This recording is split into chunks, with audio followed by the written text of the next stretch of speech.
Hoje eu vou falar sobre um dos filósofos mais importantes da Grécia Antiga e também de toda a história da filosofia. Meu nome é Cid Rodrigo Lourenço e eu quero apresentar Sócrates a vocês. O filósofo Sócrates nasceu em 469 a.C. ou em 470 a.C. E essa data aproximada nós conhecemos por conta da condenação que Sócrates sofreu quando tinha 70 anos de idade, no ano de 399 a.C. Os pais de Sócrates foram Sofronisco, que ao que tudo indica era um escultor, e Feranete, que algumas fontes também indicam ser uma parteira.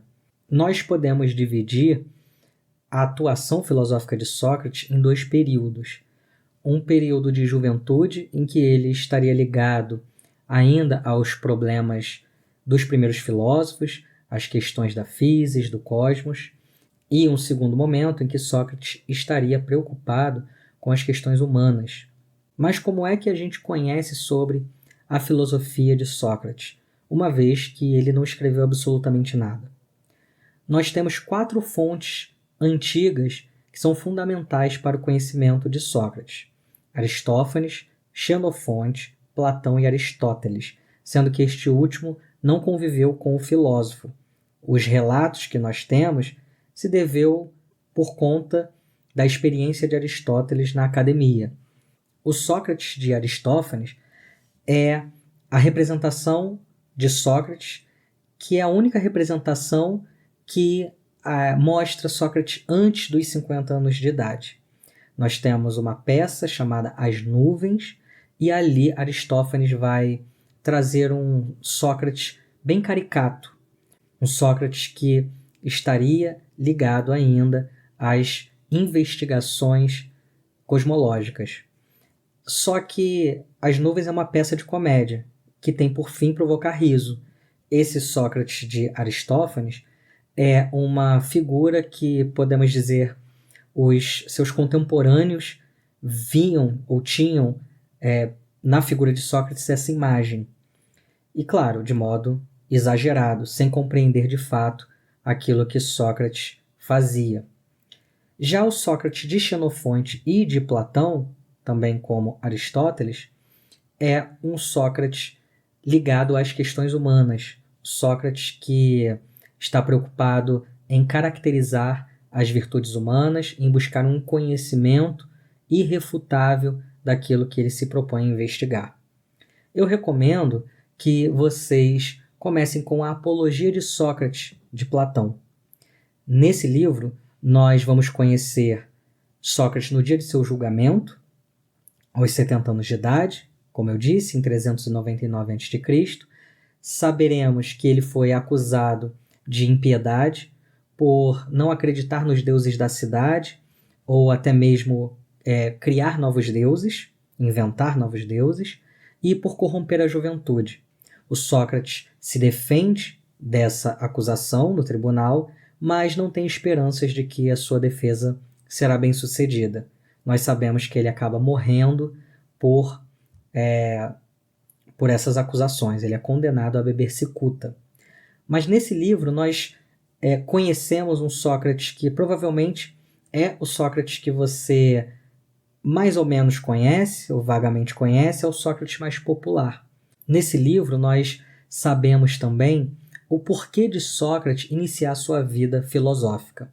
E a história é a seguinte: um amigo de Sócrates, chamado Querefonte, havia ido ao oráculo de Delfos, um local onde as pessoas iam para receber mensagens do deus Apolo.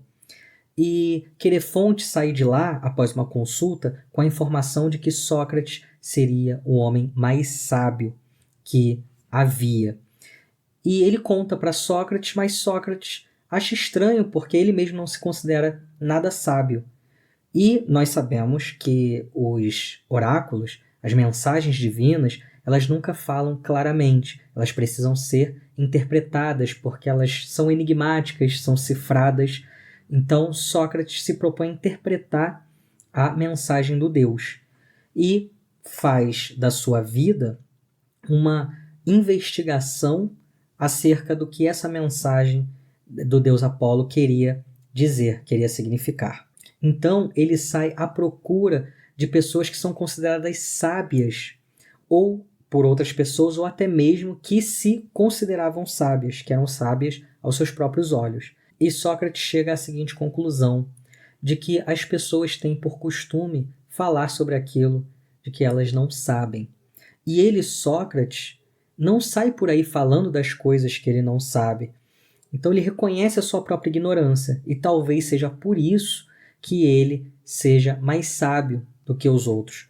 Mas essa sutileza de sabedoria, ou esse pequeno ponto que o próprio Sócrates atribui a si, de que ele somente não sai por aí falando das coisas que não sabe e reconhece que não sabe, então isso dá oportunidade para que ele busque a sabedoria, é um dos pontos centrais da filosofia socrática, e é por isso que Sócrates inicia sua vida filosófica, uma vida que causou muita estranheza aos seus concidadãos, aos seus contemporâneos, e que acabou o levando à morte.